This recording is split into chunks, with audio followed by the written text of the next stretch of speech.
అధికారంలోకి వచ్చి మనం 22 నెలలు గడుస్తున్న ఈ రోజు తిరుమలపల్లి గ్రామాన్ని అభివృద్ధి చేయడంలో మీరు ముందున్నందుకు తిరుమలపల్లి గ్రామ ప్రజల తరపున మీకు ధన్యవాదాలు సార్.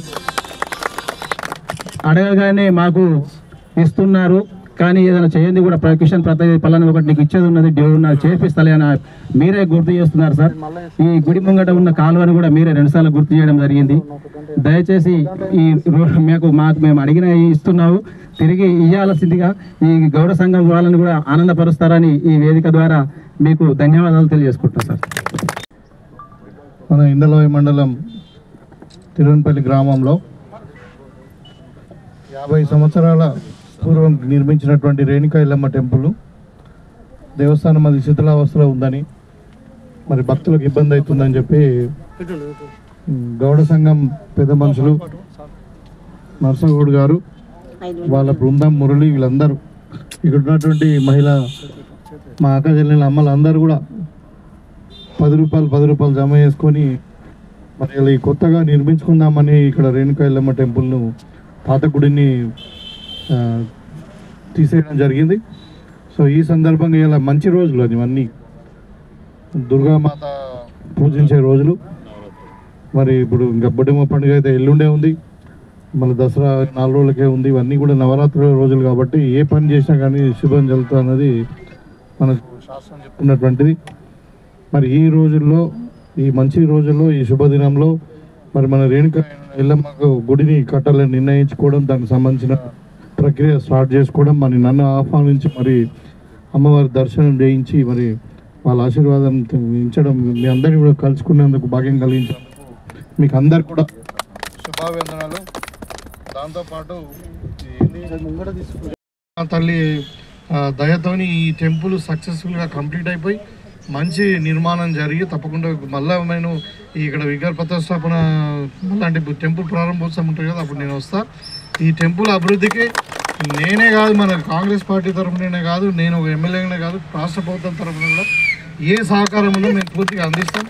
ఈ తిరువన్పల్లి గ్రామాన్ని తప్పకుండా అన్ని రంగాలలో అభివృద్ధి చేస్తాం. ఇక కొన్ని ఇబ్బందులు ఉన్నాయి. ఇప్పుడు ఇక మనము అంటే ఈ కేసీఆర్ వేసిన అప్పుల వల్ల మనకు కొంచెం చేతి గుర్తం ఉన్నది. దాంతో కొన్ని పనులు అనుకున్న స్థాయిలో అయితలేవు, వాస్తవమే. కానీ ఇప్పుడు మనం ఏం చేస్తాం, మరి అది అట్లా వ్యవస్థను అట్లా ఖరాబ్ చేసిపోయిండు మనోడు. ఇప్పుడు మంచి ఆరాం ఫామ్ హౌస్లో అన్నాడు. ఇప్పుడు అక్క చెల్లెలు కొట్లాడుతున్నారు, అక్క చెల్లెలు అంటే అన్న చెల్లెలు దేనికాయ బాబు అని మనం ఆరాధిస్తాం. చూసేదంటే అయ్యా బాగా సంపాదించాడు, బిడ్డకు తక్కువ ఇస్తున్నాడు, కొడుకు ఎక్కిస్తున్నాడు.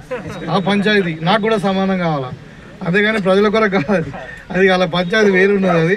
అందుకని అంటే చెప్తే ఇట్లా మొత్తం కుప్ప చేసిపోతాయి. ఇప్పుడు మనం ఒకటి ఇంకా గ్రూప్ 1 ఇచ్చినప్పుడు కూడా గ్రూప్ 1 పోస్టులు ఇచ్చినాం. ఇలా ఫస్ట్ టైం తెలంగాణ చిన్న రాష్ట్రం ఇలా 500 పైన గ్రూప్ 1 అంటే ఏంది, ఆర్డీఓ లెవెల్ క్యాడర్. ఎప్పుడైనా 100, 50 ఇట్లా ఇద్దరు. ఇప్పుడు 500 పోస్టులు గ్రూప్ 1 నిన్న ఇచ్చినాక రేవంత్ రెడ్డి గారు మాట్లాడింది, మీరందరూ కూడా ఇలా నిర్మాణంలో భాగస్వాములు కండి, తెలంగాణ పునర్నిర్మించుకుందాము. అట్లా ఇలా అప్పుల పాలైన తెలంగాణను మనం అన్ని శిథిలావస్థలు అయిపోయింది అంతా. ఇలా కాళేశ్వరం కడితే 3 ఏళ్ళకి కూలిపోయింది. అట్లా అలాంటి పరిస్థితులలో ఇక మొన్నడానికి ఇది కూడా చెప్పాలి మీకు. అంటే కాళేశ్వరం కట్టినాక అవినీతి జరిగిందని చెప్తే లేదు మీరు సిబిఐకి వేయండి, నేను 48 గంటల కేసు ఆయన జైలు ఎత్తా అన్నాడు ఎవరు, కిషన్ రెడ్డి. ఇవాళ మనం సిబిఐకి అప్పచెప్పి 45 రోజులే సప్పుడు అవుతాడు. ఇక బండి సంజయ్ సప్పుడు అవుతాడు, గుండు అజయ్ ఈయన ఏమంటారు సంజయ్ ఈయన అవుతాడు, ఆయన అవుతాడు, ఓడి ఇప్పుడు సప్పుడు చేస్తాడు. ముఖ్యంగా మీరు మొట్టమొదటిసారిగా మీకు ఈ బొడ్డెమ్మ పండుగ తర్వాత దసరా శుభాకాంక్షలు మీకు అందరికి కూడా. రేణుకా ఎల్లమ్మ దయతోని ఆశీర్వాదంతో గౌడ సోదరులే కాదు, మొత్తం తిరువన్పల్లి గ్రామానికి సంబంధించినటువంటి ప్రతి నివాసి, ఈ మండలానికి సంబంధించిన ప్రతి ఒక్కరు అందరు కూడా సుఖశాంతులతోని ఆయుష్ ఆరోగ్యాలతోని పాడి పంటలతోని ఆనందంగా ఆరోగ్యంగా ఉండాలని ఉండేటట్టు ఆ దేవీమాతను ప్రసాదించాలని చెప్పి దేవీమాతను కోరుకుంటూ, మరి తిరువన్పల్లి నాకు అంటే ఇప్పటి నుండి కూడా నాకు మొదటి నుండి కూడా మంచి సపోర్ట్ ఇచ్చినటువంటి గ్రామం. తప్పకుండా అంటే ఇప్పుడు అంటే ఇక మరి ఆర్థిక పరిస్థితులను దృష్టిలో పెట్టుకొని కొన్ని అనుకున్న పనులు అయినప్పటికీ కొన్ని ఆలస్యమైనప్పటికీ మొత్తం మీద ఈ గ్రామానికి అభివృద్ధిలో మాత్రం తప్పకుండా నేను ప్రత్యేకమైన శ్రద్ధ చూపిస్తాను. ఇక్కడ ఒక డ్రైన్ అన్నారు, అది తప్పకుండా ఇప్పుడు మనకు రాబోయే టైంలో మనకు ఈ సిడిపిలో కానీ లేకుంటే స్పెషల్ డెవలప్మెంట్ ఫండ్లో లేకుంటే ఎనర్జీ దేంట్లో ఒక దాంట్లో ఈ డ్రైన్ పెట్టుకుందాం. మీకు సబ్స్టేషన్ కూడా అయిపోతుంది, ఇంకా మిగతా కూడా ఇందిరా మెయిన్లు అవుతూ ఉన్నాయి. సో ఇంకా మైనారిటీ సోదరులు కొన్ని అడుగుతూ ఉన్నారు, మీద కుల సంఘాలు కూడా ఉన్నారు. ఇవన్నీ కూడా తప్పకుండా మేము చేసి పెడతామని చెప్పి ఈ సందర్భంగా తెలియజేస్తూ, ఇవాళ మీరు అందరు కూడా గమనించాల, ఇవాళ కాంగ్రెస్ పార్టీ అధికారంలోకి వచ్చిన తర్వాత మన బీసీ ముద్దుబిడ్డ గౌడ్ల ముద్దుబిడ్డ మహేష్ కుమార్ గారిని మన జిల్లా వాసి మరి ఇలా పిసిసి అధ్యక్షులు చేసాం. సో ఇప్పుడు ఆయన ఆధ్వర్యంలో పార్టీ నడుస్తుంది మన తెలంగాణలో. అయితే ఇవాళ మనం ప్రభుత్వం ఆ రోజు ఎన్నికల్లో చెప్పినట్టు మరి 42% రిజర్వేషన్ బీసీలకు ఇస్తామని చెప్పి ఆ రోజు చెప్పడం జరిగింది. అయితే ఇప్పుడు సుప్రీంకోర్టు రూల్ ప్రకారము 50% మించకుండా ఉండకూడదు అన్న దాన్ని మనము కోర్టులో మరి బీసీల జనాభా ఎంత ఉన్నదని చెప్పుకోవడానికి మనం చెప్తున్నాం. 50% ఉందని ఇంతకుముందు చెప్పేవాళ్ళం, కానీ దానికి డేటా లేకుండా ఇవాళ మనము అందుకనే 1931 తర్వాత కుల గణన జరిగింది. క్యాస్ట్ సెన్సస్ అంటే ఈ జనగణన కాకుండా కులగణన జరిగింది మొన్న. అయితే ఇప్పుడు బీసీలు 56% ఉన్నారు. మరి వాళ్ళకి ఖచ్చితంగా ఇంతకుముందు 27% ఇచ్చినట్టు కాకుండా 42% ఇవ్వాలని చెప్పి ప్రభుత్వం నిర్ణయించి దానికి సంబంధించిన అంటే గవర్నమెంట్ పరంగా ఏం చేయాలో అన్నీ చేసారు. బిల్లు పెట్టడము అంటే 2-3 బిల్లు పెట్టారు. ఒకటేమో ఉన్నత విద్యా సంస్థల రిజర్వేషన్ కొరకు, ఇంకోటేమో రాజకీయంగా రిజర్వేషన్ కొరకు, ఇంకోటేమో ఉపాధిలో అంటే గవర్నమెంట్ ఉద్యోగాలు కానీ మరి ఎక్కడైనా మనకి ఇన్స్టిట్యూషన్స్లో ఇచ్చేందుకు రిజర్వేషన్స్ 3 బిల్లులు పెట్టినాం. దానికి మేమే ఓటేసాం అసెంబ్లీలో. మొన్న కూడా కేసీఆర్కు ఒక బిల్లు పెట్టిన ఏంటంటే 50% మించద్దని ఈయన ఒక బిల్లు తెచ్చిండు. దాన్ని మనం తీసేసి ఇంకొక కొత్త బిల్లు పెట్టినాం. నేను జీవో కూడా ఇష్యూ చేసాం 42% ఇవ్వాలి మనం అని.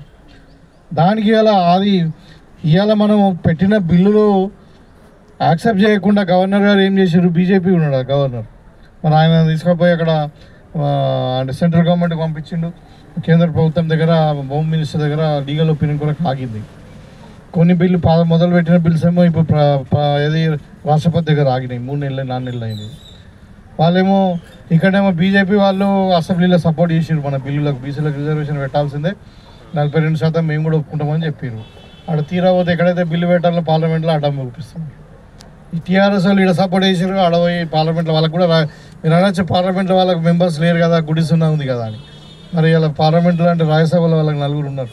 ఇది బిల్లు రాజ్యసభలో కూడా పాస్ కావాలి, వాళ్ళు పెడతలేరు.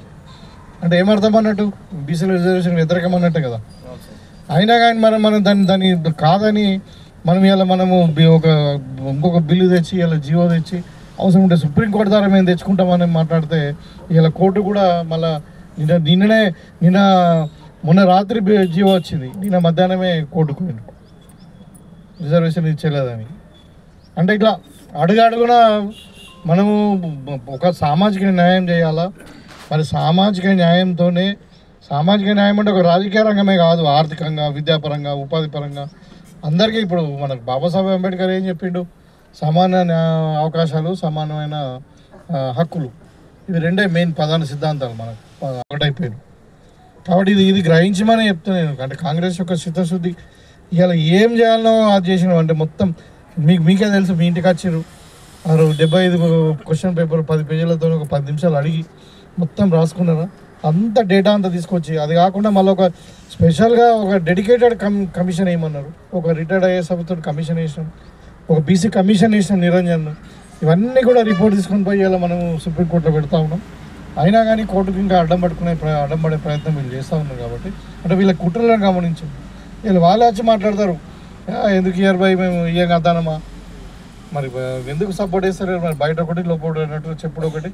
మొన్నడాకైతే కవిత కూడా బీసీ రిజర్వేషన్ ఇవ్వాలన్నమాట. మరి ఇక మీరు 10 ఏళ్ళు ఉన్నప్పుడు ఏం చేశారు అంటే, ఇప్పుడు అధికారం ఉన్నప్పుడు ఒకటి, అధికారం లేనప్పుడు ఒకటి. కాబట్టి ఇలాంటి అంటే మనము ఈ దేవస్థానం దగ్గర తిట్టకూడదు కానీ, అంటే అట్లా అధికారం ఉంటే ఒకటి, అధికారం లేకుండా ఒకటి, ఈ విధంగా తయారైంది. కాబట్టి వాళ్ళని గమనించాల్సిన అవసరం ఉంది. ఇలా బీజేపీ వాళ్ళకైతే ఓన్లీ నువ్వు ఎలక్షన్ వచ్చినా అనుకో దేవుడు గుర్తుకొస్తాడు. అవసరం ఉంటే మళ్ళీ అక్షంతలు కూడా పంపిస్తారు. అంటే అట్లా చెప్తున్నా వాళ్ళకి అదే పని. పేదోనికి ఏం కావాలా, ఇదేం కావాలా, అదేం కావాలి కాదు.